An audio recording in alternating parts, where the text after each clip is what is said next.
So, the Gladiator sequel came out recently, and as far as the reaction online and what fans and critics are saying, the movie is solid, unapologetically medicore, a 5 out of 10. That's pretty much the score I would give it after having seen it. And did anybody expect anything different out of this movie? I mean, it's been a good 20 years since the original came out, and how do you even go about replicating the lightning in a bottle, perfect storm conditions that made the original movie the timeless masterpiece that it was?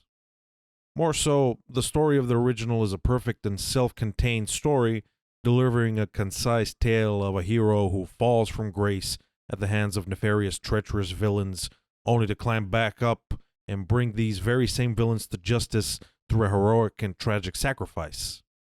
There is really nowhere to go after that in terms of plot.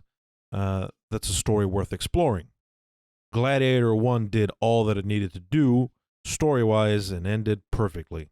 Taking that into consideration, it seems clear from the offset that any sequel attempting to tack on a continuation to the story was destined to be, by default, contrived and unnecessary. And to add even further to this, it's not like the audience en masse seemed interested in a sequel to begin with. Where was the demand from the moviegoers and fans of the original for a sequel? I think most fans were content with Gladiator being its own self contained thing, and I personally didn't see any hype leading up to the sequel's release from fans. So, having all of that in mind, it seems that as far as tacked on unnecessary sequels, this one takes the cake. I was never really hopeful in any way that the movie would blow me away in terms of story. I never really expected it to manage to step even a fraction into the magnificent shoes of the original. And I was precisely right on that front. But I was at least hopeful that the movie would manage to give me at least an enjoyable experience in terms of cool action, some well made historically inspired battles, and some exciting fights in the gladiator pits. I was looking for a well made action movie with a decent story and maybe some clever callbacks to the original. And I can say that on that front, the sequel, at least to some extent, manages to deliver. It gave me a story that was okay at times and at times was awful, and it gave me action that was mildly exciting at times, all coming together to deliver a passable experience. It's not the worst thing you'll ever see. That title this year at least goes convincingly to Joker 2, but it's also not even a fraction of the greatness that was the original. But let's not get ahead of ourselves and dive in a bit deeper into the movie in order to justify this determination. To do that, I will separate the video into two segments, one going over the story extensively, and the other analyzing the flick as a fun, action-packed movie experience. Needless to say, spoilers ahead. Part 1. The Story. So, the beginning of this movie is just plain weird. We're introduced to our protagonist while he is chilling in his little garden next to his house and feeding some chickens. It's very abrupt, and it's kind of a weird choice to frame the introduction of your protagonist, who is supposed to be a believable action hero, by showing him squatting down next to some chickens. This guy is supposed to carry the whole movie, and whether you buy into him as a competent, capable, and imposing warrior and leader matters a lot. It will absolutely determine how you perceive the rest of the movie and whether you buy into the events that unfold in the story. More on that later. Another interesting thing that happens in this scene, the main guy, whose name is Hano, as we learn, shares a little moment of affection with his wife, whose name I can't really remember. They introduce his main love interest in a very throw-off manner. She just shows up and they kiss, and that's pretty much it. I don't even remember her having many lines of dialogue here or really at any point after. The entire opening scene is entirely forgettable. And that will matter later on a lot, trust me. We're then introduced to the main setup of the plot of the movie. The city of Numidia is under siege by the Roman Empire, and the entire city is mobilizing its defenses to repel the invading force. The Romans are led by General Pedro Pascal. And yes, that's his real name in the movie. We see Doctore from Spartacus, pretty cool. This guy always plays like a rugged warrior in movies, and as far as I've seen, he's pretty good at it. He is, I guess, the general or leader or, I don't know, president of the city, and he rallies all the warriors in the city in anticipation of the Roman attack. It's never really made clear who Doctore is supposed to be and if he's the leader of the city, but we see him shown in a prominent role, so we just have to assume that that's what he is. Meanwhile, Hanno is there preparing for the attack along with his wife, who is also a badass warrior with a helmet and a bow and arrow, because of course she is. We have to have the obligatory badass chick warrior, even though it makes no historical sense, and it even kind of undermines the narrative stakes of the movie. Instead of Hanno stepping into the role of protector and noble warrior fighting to protect his family, we have to delude his role as such by making his wife be a warrior too. And that goes against time-tested tropes of storytelling. See, a man fighting to protect his family is something you can buy into. It's a very clear and relatable motivation. It's an archetype in storytelling for a reason. But, God forbid, we show him in a traditionally masculine light and his wife in a traditionally feminine light. No, that would be horrible, atrocious, sexist even. Instead, we have to have her be a warrior chick fighting on the front lines. You can say, okay, well, we are trying to pull off representation with this deliberate choice, but there is a big problem with that as far as this movie is concerned. They give the wife next to no characterization at all. After the Romans attack and put the city under siege, our strong woman wife character just abruptly dies. She is, like I said, given very little screen time and next to no lines of dialogue, so when she dies, you, as an audience member, really don't care. There is a weird scene after that. I think it's supposed to be a scene from the underworld where who I think is supposed to be Chiron, the boatman, carries her off right after her death. Hanno has this vision while being passed out, so that's what I assume what that was. That's really the only scene we get that's supposed to convey the weight of her death on our main protagonist, but really beyond that, that's really all we get to see from her as a character. So as far as representation is concerned, they really fail to achieve anything on that front because the wife is just a nothing character overall. So making her a warrior just ends up being stupid in terms of a creative choice. But beyond failing at representation, her being such a non-presence carries deeper repercussions that undercut the whole narrative backdrop of the movie. But more on that later. So anyway, General Pascal conquers the city and Hanno is taken as a prisoner. He is made into a slave. They take him to Rome, where they decide to make a show out of him and the rest of the Numidian prisoners in the arena, where they unleash a pack of rabid baboons against them. This scene plays out in a kind of goofy way, where we see these CGI monkeys kind of go ham on the prisoners. Doctore dies in a very goofy way. A random monkey just jumps on him and kills him. Hanno looks back at him laying dead on the ground right after, and then the movie just moves on, which is kind of funny considering Hanno and Doctore had like a dramatic scene earlier on in the ship that was transporting them, implying that they had at least somewhat of a connection. But the monkey just kills him in the movie, and Hanno himself just kind of forget about him after, and I could not help but kind of laugh at it when it happened. What a weird way to write a character out who was previously implied to be kind of an important figure, seeing as how you showed him to be the leader of the city and someone Hanno had a connection to. And what a waste of good actor, too. In the end, his presence, much like the wife prior, ends up being a non-factor. The entire scene after plays out in a very goofy way. The main character chokes out one of the monkeys with a chain while all the other monkeys sit back and kind of watch him. And I suppose it was supposed to be like a scene that conveys how badass he is and how capable he is as a warrior. This seems to be the case, as this scene is what convinces none other than Denzel, who is watching from the balcony, to single Hanno out and purchase him. Denzel, you see, is an owner of a gladiator school, and Hanno apparently impresses him so much by killing the monkey that he decides to buy him to train him to be a gladiator. So this is a very significant scene, as it literally caps off the entire first act and is seminal to setting up the rest of the movie's plot. Denzel takes Hanno with him and then, I assume, trains him to be a gladiator.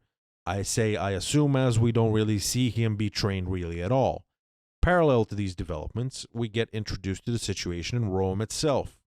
We see that Rome is currently being ruled over by two twin emperors, Gaeta and Caracalla, who come off like two completely lovable and at the same time despicable, vain goofballs. Honestly, to me, they were kind of the best part of the movie. The performances from these actors that play them were spot on, and the characters themselves are so over the top, eccentric. I just could not help but have a lot of fun watching them. Their reactions to events in the movie are so camp and hammed up to 11 that it made their presence on screen an enjoyable and funny experience. Caracalla even has a pet monkey he talks to, which caps off the goofiness in a delicious way. They are in essence supposed to be stupid and incompetent while being vain and vicious at the same time, which is essentially why, as we learn, General Pascal wants to stage a coup against them. Rome is suffering under his rule, and he wants to make Rome great again. We learn that his wife is none other than Marcus Aurelius' daughter from the first movie, Lucilla, who is the only returning character. And that is essentially the main setup for the movie's plot. Hanno is grieving the loss of his wife and his city. He hates the Romans. Denzel is using him for his own ends, and that is happening to the backdrop of the political unrest in Rome, where the two emperors are causing Rome to deteriorate while General Pascal is plotting to overthrow them. Hanno slowly grows in prominence as a gladiator in the arena, winning victory after victory, gaining the adulation of the crowd.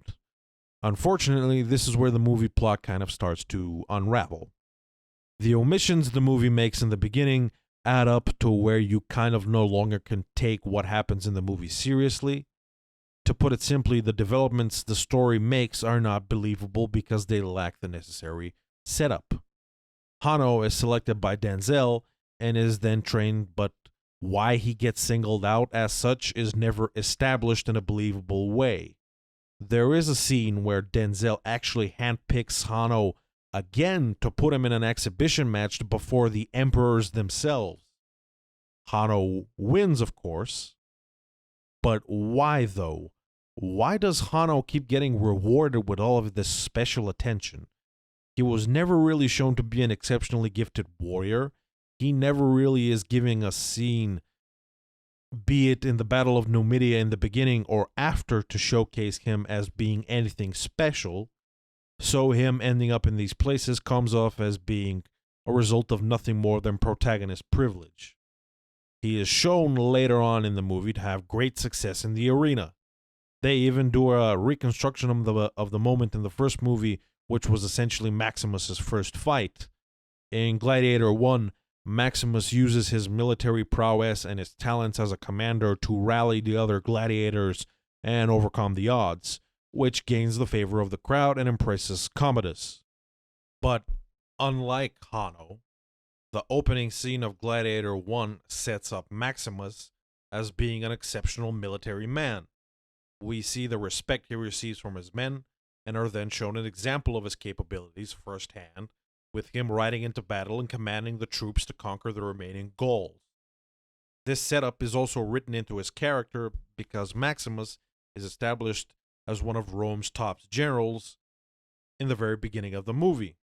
Maximus then goes on a journey where it's implied he spends a lot of time in the lower gladiatorial pits fighting under Proximo, developing his skills as a gladiator in the pits themselves. So, when that scene with the chariots comes, it's absolutely believable that Maximus would have the skill and the knowledge to rally the rest of the gladiators and mount an effective counteroffense. seizing the day and impressing the crowd. Hanno never receives such characterization. He is never shown as a very skilled warrior or commander at all. Remember the scene with the chickens? How weird is that, and how empty is it compared to the opening of Gladiator 1, considering how effective the opening moments of that movie are in building Maximus as a character? Everything that follows after for Hanno, therefore, makes no sense. Things fall into his lap. Why is he handpicked by Denzel? Why is he so successful in the arena after? There is a sore lack of necessary build-up to justify his rise to prominence. We never see him as being impressive during the siege. The baboon scene is what impresses Denzel, and like I previously said, that scene does not achieve enough to convey Hanno as an impressive warrior. It simply comes off as goofy more than anything, like previously stated. And then later on, when they replicate the sequence from Gladiator 1 in the arena, this time opting to include a rhino of all things instead of a chariots, it also falls completely flat, and what Hanno manages to achieve feels unearned. They even replicate the scene to the extent that he starts barking orders to the rest of the gladiators, just like Maximus, but Maximus was a military commander, so it made sense that he would do that and pull it off.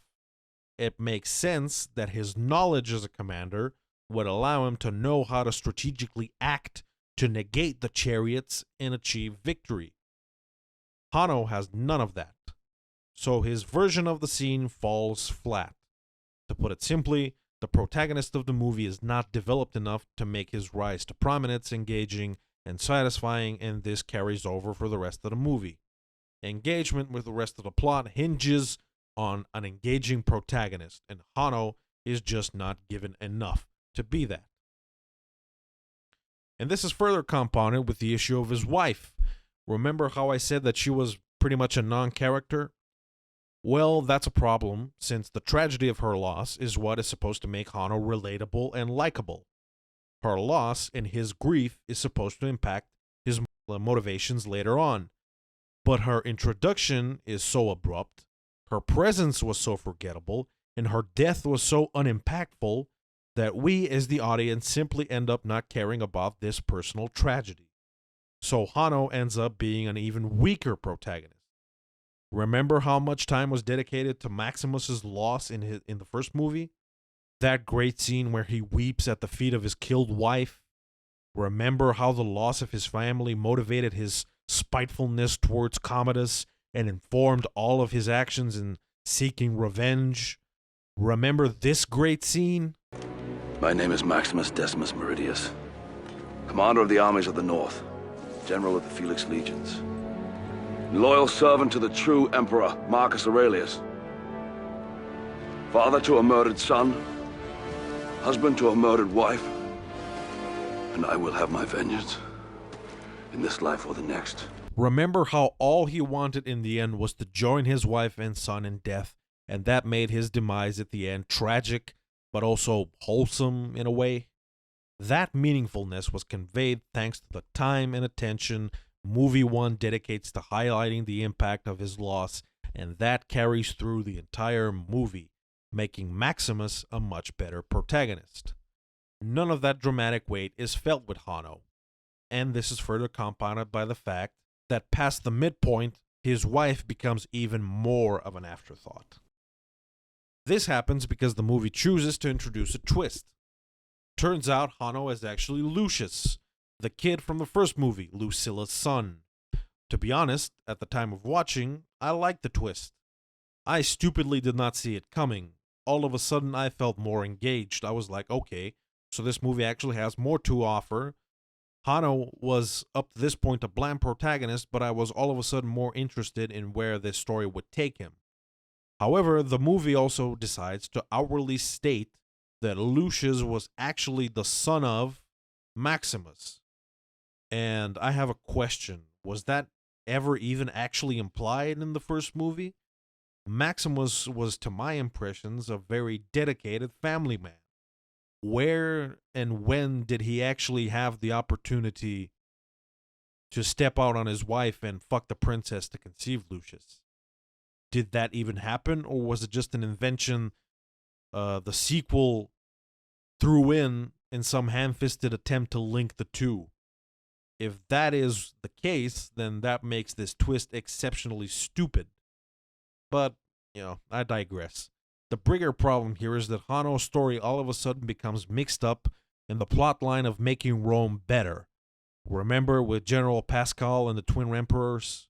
By the end of the movie, Hanno, or Lucius, as I should call him, I guess, starts talking about the legacy of Marcus Aurelius, his grandfather, and his father Maximus, and about what their dream for Rome was, which doesn't really gel well with the fact that he starts off hating Rome for the death of his wife.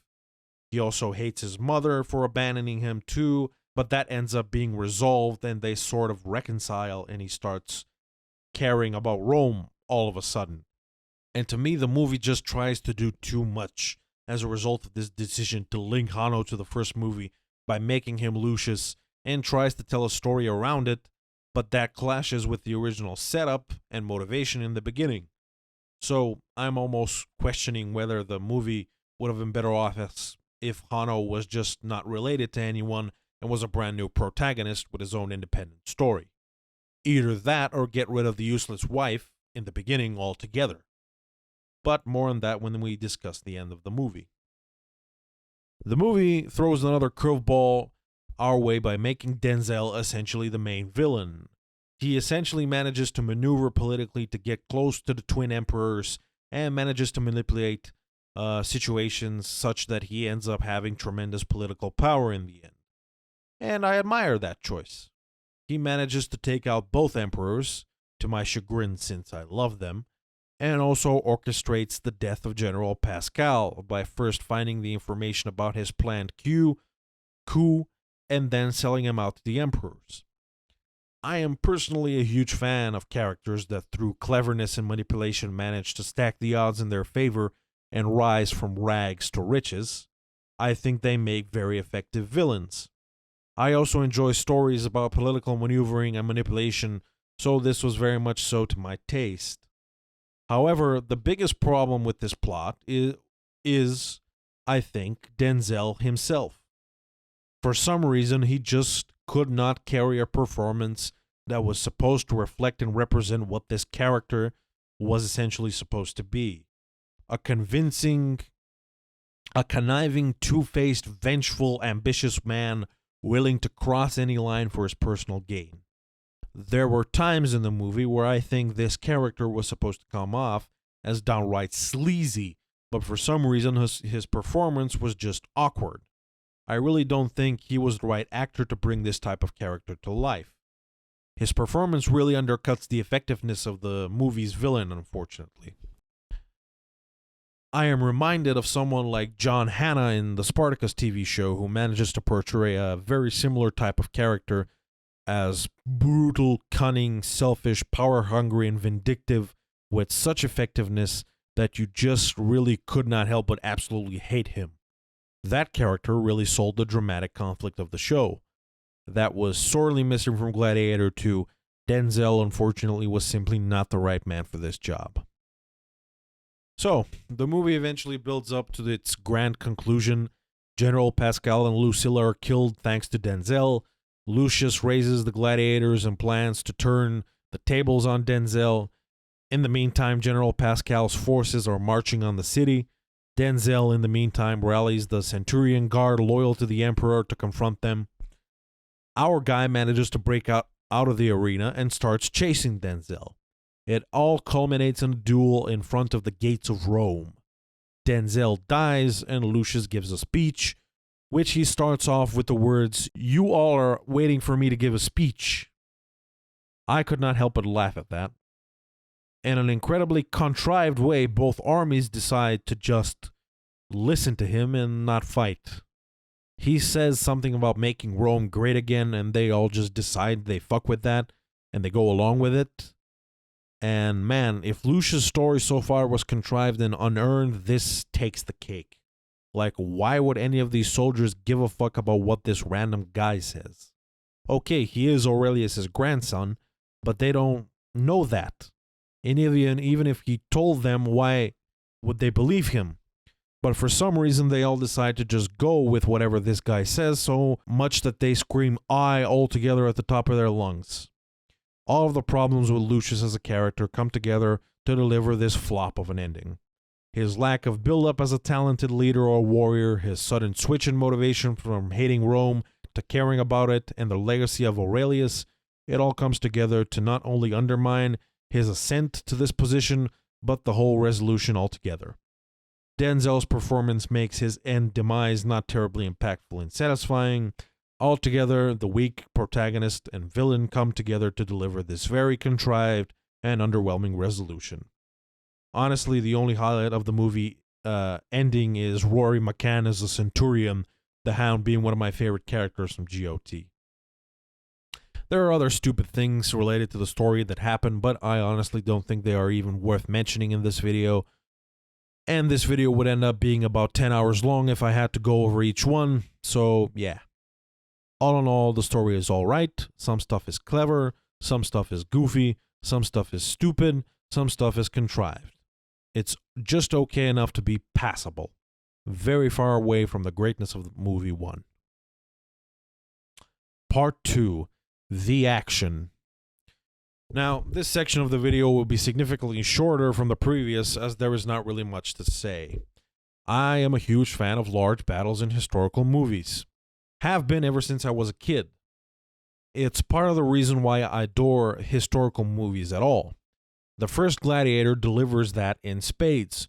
From the first action scene to the following battles in the arena, the movie is chock full of epic moments.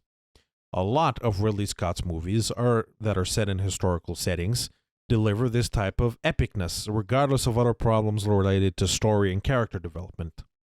Kingdom of Heaven, for example, is not held in high esteem due to a lot of story problems, but that movie has some truly epic battles. I remember watching the Siege of Jerusalem as a kid in the cinema, and that scene blew me away. Robin Hood is also a movie that doesn't shine much in terms of story, but delivers some pretty cool battles. So, I was hopeful that Gladiator 2 will manage to at least give us some cool epic moments. The beginning siege promises something cool, but never really delivers. The battle plays out in a very strange manner, introducing strange concepts like towers mounted on ships. We get some Hano and Pedro Pascal action, but really the battle doesn't play out in any memorable way. Compared to some of the earlier examples, it's entirely forgettable. Unfortunately, it doesn't get any better later on. The way that movie making has evolved in the 2020s, we can't expect really anything that visually interesting. The steady movement away from practical effects to CGI heaviness defines this movie. The most we get in terms of cool battles are seen involving a menagerie of CGI animals. I already talked extensively about the baboons, so I won't harp on that too much, but yeah, that was goofy above anything else. The same can be said for the rhino later on, and unfortunately the fucking sharks they decide to include later on. See, there is a naval battle in the movie where the Colosseum is flooded and a battle between gladiators on ships ensues. That actually happened historically, so it's a cool idea for sure to make things feel differently. I personally have not watched a Gladiator movie or show that does this type of battle. So it was some fertile ground for the movie to conquer to give it a unique scene to distinguish it from the original and other historical movies. Unfortunately, it's not like the battle really plays out in some exceptionally exciting way. The actual battle between the gladiators plays out in a very cookie-cutter manner. It's not really choreographed in some exciting or memorable manner. The best you get is some people eaten by CGI sharks. And really, that takes away from the scene. Any inclusion of these CGI animals serves to make the respective scene more cartoony rather than more exciting. Contrast the way the tigers were used in Gladiator 1. I mean, really every battle in the first movie is unique. Everyone is distinct as a set piece and stands out on its own due to the inclusion of unique elements. Every fight feels different. Maximus executing the gladiators 1v5, the chariots, then the tigers. Every element included is integrated into the fight in an interesting way. and every scene plays out in a visually interesting and distinct manner. The tigers were a refreshing addition, serving to contain the fight and forcing the gladiators to close in on each other. Then, during the course of the fight, they have to not only avoid each other, but the constant peril of these large beasts at the periphery. In the end, the fight plays out in a very distinct manner because of this addition of the tigers. To put it simply, gimmicks like this were used cleverly in Gladiator 1. In the sequel, the fights feel samey and unimaginative. The dynamic introduction of different elements simply is not there. They feel lazy. It feels like they slapped on some different animals every fight just to give the superficial impression of something different without clever sequence design or choreography to really make these scenes actually different and to take advantage of these different animals. Also, the fact that the first movie used real tigers and had to blend practical effects with CGI to deliver a visually engaging experience, well, that helped a lot. Here, it's like our characters are fighting animated animals. A huge step down in terms of movie making for Ridley Scott. Overall, the fights are passable. It's just enough visual noise to keep you flaccidly engaged. You won't fall asleep watching it, but is it as cool and memorable as the historical battles in some of Ridley Scott's earlier movies? Absolutely not. And we don't even get a cool ending battle to cap things off. What a disappointment. So, overall, what can we say about this movie? The story is inconsistent and at times contrived. It has some interesting elements and performances to elevate it just enough to be passable. The action is mostly boring and does not offer excitement and diversity enough to make this movie watchable just as an action flick. Is it the worst thing you'll ever see? No, absolutely not. Like I said, the story has some fun moments and the fights are just exciting enough. But it's far from the caliber of masterpiece that Gladiator 1 was. Overall, a movie which above all else strikes you with its mediocrity, with speckles of the greatness of its predecessor glimmering here and there.